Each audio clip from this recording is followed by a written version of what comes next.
इस वक्त स्क्रीन पर आप एक ख़त देख रहे हैं। ये ख़त पाकिस्तान के आइंदा बनने वाले चीफ जस्टिस काजी फ़ाइज़ ईसा की अहलिया सिरीना ईसा ने लिखा है और ये ख़त लिखा गया है मुल्क के 4 ताकतवर इदारों को, जिनमें से हैं ministry of defence, ministry of interior यानी कि वजारत दाखिला, inspector general police IG Sindh और इसके अलावा जो वजारत दाखिला का महकमा है सिंध हुकूमत का, उनको।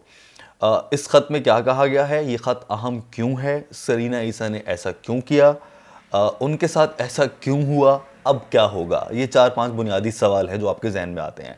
मैं इस ख़त को 3 सफ़ात पर मुश्तमिल ये ख़त है, पूरा तो नहीं पढ़ूंगा लेकिन इसका खुलासा आपके सामने रखता हूँ और बताता हूँ ये पूरा मामला आखिर है क्या, आसान अल्फाज में। आप जानते हैं कि सुप्रीम कोर्ट जो है उसमें जो सीनियर जजेस होते हैं उनकी तादाद 17 होती है। उन 17 में से एक जज का नाम फ़ाइज़ ईसा है। ये वो जज हैं जिन्होंने पाकिस्तान में 18 सितंबर 2023 को चीफ जस्टिस ऑफ पाकिस्तान बन जाना है। वो बड़ा अहम वक्त होगा। ये वो वक्त होगा जब इमरान खान अपना हुकूमत मुकम्मल करके जा रहे होंगे, आइंदा हुकूमत ने आना होगा। और जो फ़ाइज़ ईसा साहब हैं, ये किस तरह के जज हैं, ये भी बहुत अहम है। ये सख्त हुकूमत मुखालिफ जज हैं, ये सख्त एंटी इस्टेब्लिशमेंट जज हैं, ये किसी के आगे झुकते नहीं हैं, उसूलों के पक्के हैं, ये इनकी कोई वीडियो शीडियो नहीं है, इनका कोई स्कैंडल नहीं है, लिहाजा इनसे अपनी पसंद का काम लेना बड़ा मुश्किल है। ये अड़ जाते हैं बात बात पर, और ये अड़े हैं। फैज़ाबाद धरना केस, बलूचिस्तान में एक धमाका हुआ था वकला पर, उसका केस, और इसके बाद हुकूमत ने इन सब चीज़ों पर, ये इस्टेब्लिशमेंट ने उनसे गुस्सा निकालने के लिए उनके खिलाफ एक और रेफरेंस भी बनाया जो सदर मुमलिकत ने जारी किया था कि जज साहब ने करप्शन की है और इनके नाम पर कुछ जायदादें हैं जो इनकी नहीं हैं। और साथ में उन्होंने कहा था कि जो इनकी अहलिया सिरीना ईसा हैं, इनके नाम पर भी जायदादें हैं और जज साहब ने वो जायदादें इनके नाम पर रखी हैं। तो ये मिलकर करप्शन करते हैं उसी मॉडल पर जैसे नवाज शरीफ और जरदारी साहब करते हैं, दूसरों के नाम पर रख के। जब ये सदारती रेफरेंस सुप्रीम कोर्ट में आया, 1-1.5 साल तक समाअत चलती रही। सुप्रीम कोर्ट ने कहा कि FBI को भेजें, FBI ने छानबीन की और मालूम हुआ कि कोई चोरी नहीं की। तो यहाँ से इन्हें क्लीन चिट मिल गई जस्टिस फ़ाइज़ ईसा और उनकी अहलिया को। यानी कि हुकूमत ने या इस्टेब्लिशमेंट ने फ़ाइज़ ईसा से जो बदला लेने की कोशिश की, फैज़ाबाद धरना केस या फिर दीगर मामलात में उनके सख्त मौक़िफ़ की, उससे फ़ाइज़ ईसा साहब सुरखरू हो गए और वो बच निकले हुकूमत के इस कोशिश से। हुकूमत बार बार ऐसा क्यों कर रही है? हुकूमत बार बार इसलिए ऐसा कर रही है कि 2023 में हुकूमत ने जाना है और फ़ाइज़ ईसा ने आना है, और जब वो आएंगे तो वो रगड़ा लगाएंगे इस्टेब्लिशमेंट को भी और हुकूमत को भी, या फिर वो इनकी बातें नहीं मानेंगे। जो ये अक्सर हुकूमत अदालत से काम लेती है, इस्टेब्लिशमेंट अदालत से काम लेती है, ये बातें नहीं मानी जाएंगी। इस्टेब्लिशमेंट चाहती है कि हमारी पसंद के जजेस हों, इसीलिए जस्टिस आयशा मलिक तकर्रुरी केस पर जिद अड़ी हुई है। बहरहाल वो एक अलग मामला है। अब हुकूमत ने सारी कोशिशें कर ली, फ़ाइज़ ईसा काबू नहीं आए। अब वो वक्त करीब आता जा रहा है 2023, 18 सितंबर। अभी जस्टिस गुलजार हैं, इसके बाद उमर अता बंदियाल हैं, उसके बाद बारी फ़ाइज़ ईसा की है। यूं फ़ाइज़ ईसा साहब बहुत जल्द चीफ जस्टिस बन जाएंगे और हुकूमत चाहती है कि उससे पहले पहले कुछ कर लो, इनके चीफ जस्टिस बनने से पहले पहले कुछ कर लो। उस सिलसिले में मुख्तलिफ हथकंडे और कोशिशें इस्तेमाल की जाती रहती हैं, जिनमें से एक कोशिश ये है जो अब हुई है। इसमें यह हुआ है, इस खत में सरीना ईसा ने 31 दिसंबर 2021 को लिखा है, नए साल से एक दिन पहले। इसमें वो ये कहती हैं कि DHA फेज़ 5 का कराची में एक बंगला है जो मेरे अब्बू का है। उनकी डेथ के बाद उसकी मैं रेनोवेशन के लिए वहाँ पर मौजूद थी, मेरी बेटी भी मौजूद थी। 29 दिसंबर 2021 को जब हम काम की निगरानी कर रहे थे, 12:15 पर 2 इंसान वहाँ पर आए और उन्होंने कहा कि हम मिलिट्री इंटेलिजेंस के हैं, यानी कि फ़ौजी हैं, यानी कि फ़ौज के भेजे हुए हैं, मिलिट्री इंटेलिजेंस के लोग हैं। और उन्होंने कहा कि आप अपने बारे में कुछ तफसीलात हमें यहाँ पर लिख कर दें। उन्होंने एक फॉर्म दिया और कहा कि ये फ़िल करें, इसके अंदर जो भी बातें लिखी हैं वो बताएं। उसमें था कि आपके कितने बहन भाई हैं, कितने पैसे हैं, किन लोगों से मिलती हैं, सियासी वाबस्तगी क्या है, क्या सोचती हैं, क्या खाती हैं, कितनी गाड़ियाँ हैं, पूरा हिसाब किताब। सरीना ईसा ने कहा कि आप दोनों मुझे अपनी शनाख्त दिखाएं, आप किस इदारे से हैं। उन्होंने अपना कार्ड दिखाने से इनकार किया। एक ने दिखा दिया और बताया कि मेरा नाम अमजद है। कार्ड उन्होंने भी दिखाया, सिर्फ अपना नाम बताया। मगर सरीना ईसा ने यह कहा कि मैं ये फॉर्म फिल नहीं करूंगी, आप किस इदारे से हैं, और ऐसे तो आप कोई भी आकर मुझसे नहीं कह सकता। और जानती भी हैं सरीना ईसा का पहले से हुकूमत हमारे पीछे हाथ धोकर पड़ी है, तो ऐसे में उन्होंने मज़ाहमत की। उनकी बेटी भी वहाँ पर मौजूद थी और वो बहुत डर गई, वो ये लिखती हैं इस ख़त में। फिर उन्होंने कहा कि मैंने जब ये सब कुछ देखा तो मैंने DHA की इंतज़ामिया को फ़ोन किया, जहाँ पर वो रहती हैं, डिफेंस हाउसिंग अथॉरिटी कराची में, उसकी इंतज़ामिया को फ़ोन किया कि आपने भेजे हैं ये लोग कुछ वेरीफाई करने के लिए। अक्सर आते हैं सोसाइटीज़ में जो घरेलू जो कुछ रिहायशी स्कीम्स होती हैं, उनमें अक्सर वेरिफिकेशन के लिए और डेटा इकट्ठा करने के लिए लोग भेजे जाते हैं। तो उन्होंने सोचा कि शायद इन्होंने भेजे हों, ये कंफर्म कर लूँ। उनको फ़ोन किया, उन्होंने कहा भाई हमने कोई बंदा नहीं भेजा, किसी को कोई इन्फॉर्मेशन मत दें, ना हम कहते हैं कि आप दें, इनको आप बेशक बोलें कि यहाँ से चले जाएं। उन्होंने ऐसा ही किया। उन्होंने कहा कि हम दोबारा आएंगे 2 दिन बाद, हमें ये फॉर्म फिल अप चाहिए वरना फिर अंजाम आपको पता है क्या होगा। ये कह के वो चले गए।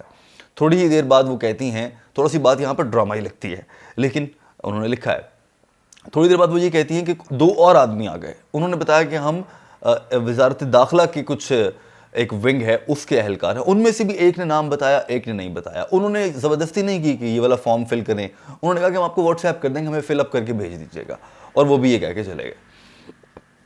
सरीना ईसा अपने इस खत में तकरीबन 1.5 सफ़े तक ये बयान करती हैं। बाकी 1.5 सफ़े में उन्होंने जिक्र किया है शहजाद अकबर के खिलाफ, जो वज़ीर आज़म के मुआविन खुसूसी बराए एहतसाब हैं, जिन्होंने रेफरेंस बनाने के लिए सदर मुमलिकत की मुआवनत की थी फ़ाइज़ ईसा के ख़िलाफ़, सरीना ईसा के शौहर के ख़िलाफ़। वो शहजाद अकबर का तज़किरा है और उनको खूब लान तान कर रखी है। जिस तरह नून लीग वाले उनको लान तान करते हैं, ऐसे सरीना ईसा ने इस ख़त में लिख रखा है, लगभग वैसे। उनको कहा है कि अनइलेक्टेड है, ज़बरदस्ती बनाया है, इमरान खान का करीबी है, और फ़रूख नसीम जो हैं उनके बारे में भी कुछ बातें हैं। यानी कि हुकूमत के ख़िलाफ़ कुछ हद तक वो भी पर्सनल रद्द अमल देती नज़र आती हैं इस ख़त में। अगर आप देखें, बैरूनी दौरे करते हैं और बाकी सारे मामला, चीज़ें उन्होंने बड़ी, जैसे कोई सियासतदान बात करता है, उन्होंने सरीना ईसा ने लगभग वैसे बात कर रखी है। इस ख़त में सरीना ईसा ने ये मामला उठाया है। अब दोस्तों सवाल ये पैदा होता है कि ये ख़त अहम क्यों है और इसका मुस्तकबिल क्या हो सकता है। सबसे अहम पॉइंट तो ये है कि ये ख़त जिन 4 इदारों को लिखा गया है उनमें सबसे अहम वज़ारत दाखिला है, जिसको शेख रशीद चलाते हैं। दूसरी वज़ारत दिफा है, जिसको परवेज़ खट्टक साहब चलाते हैं। बाद में IG सिंध हैं, जो इस्लामाबाद पुलिस के IG हैं। और तीसरे नंबर पर वज़ारत दाखिला सिंध है, जो कि मुराद अली शाह के मातहत है या उनके अंडर है। तो इन लोगों ने रद्द अमल लेना है। अब ये इनमें से कुछ ऐसे लोग हैं जो सरीना ईसा की मदद करने के लिए आगे बढ़ सकते हैं, जैसे मुराद अली शाह साहब हैं, क्योंकि वो मुखालिफ जमात के हैं, पर वो इस काम में नहीं पड़ेंगे जो हालात हैं। अब इन 4 इदारों को ख़त लिखा गया, इनमें से किसी एक ने भी नहीं कहा कि हमें मिल गया है। पहली चीज़ तो यहाँ पर फंसी हुई है। दूसरी बात यह है कि यह ख़त पहुँचने के बाद देखा जाएगा कि क्या हो सकता है। क्या पाकिस्तान का आइन कानून इस बात की इजाज़त देता है कि किसी मिलिट्री इंटेलिजेंस के आने पर आप इन 4 शख्सियात से रब्ता करें? हो सकता है कि ये कह दें भाई सुप्रीम कोर्ट जाओ, हमारे पास क्या आ रहे हो। जैसे कि जो भी एब्डक्शन के केसेस होते हैं, हैरेसमेंट के केसेस होते हैं, उनके लिए मुताल्लिका अदालतें हैं, आप वहाँ पर जाएं, हमारे पास क्यों आ रही हैं। हो सकता है कि वो ये कह दें। लिहाजा सरीना ईसा ने इस ख़त में ये लिख कर कहा है कि हमें बताओ मैं कंप्लेन क्या करूँ और कहाँ करूँ। तो इस ख़त पर ऐसा लगता है कि कोई बहुत ज़्यादा बड़ा रद्द-ए-अमल नहीं आएगा, लेकिन सरीना ईसा ने अपना काम कर दिया है और रिकॉर्ड पर ले आई हैं वो ये चीज़ को कि उनको हरास किया गया। क्यों? क्योंकि उनके शौहर ने एंटी एस्टेब्लिशमेंट उसूली मौक़िफ़ अपनाया था, उसूल की बात की थी, वो एंटी एस्टेब्लिशमेंट जाती थी। लिहाजा उनके शौहर पर और उनकी अहलिया पर जुल्म हो रहा है, उनको बंदे भेज के डराया जा रहा है और ये ओछे हथकंडे इस्तेमाल किए जा रहे हैं। सरीना ईसा ने इस ख़त में अगर ये पर्सनल लैंग्वेज यूज़ ना की होती तो उनकी बात में बहुत वज़न था और लगता है कि किसी इंसान के साथ ज़्यादती हो रही है, मगर जब वो ये ज़बान यूज़ करती हैं तो इससे लगता है कि आप एक पार्टी हैं। दोस्तों बात ये आ जाती है कि इस ख़त को लिखने के बाद क्या होगा। ये ख़त जिन शख्सियात को लिखा गया है वो वज़ारत दाखिला, वज़ारत दिफा है, ये हुकूमत के मातहत हैं, शेख रशीद और परवेज़ खट्टक साहब।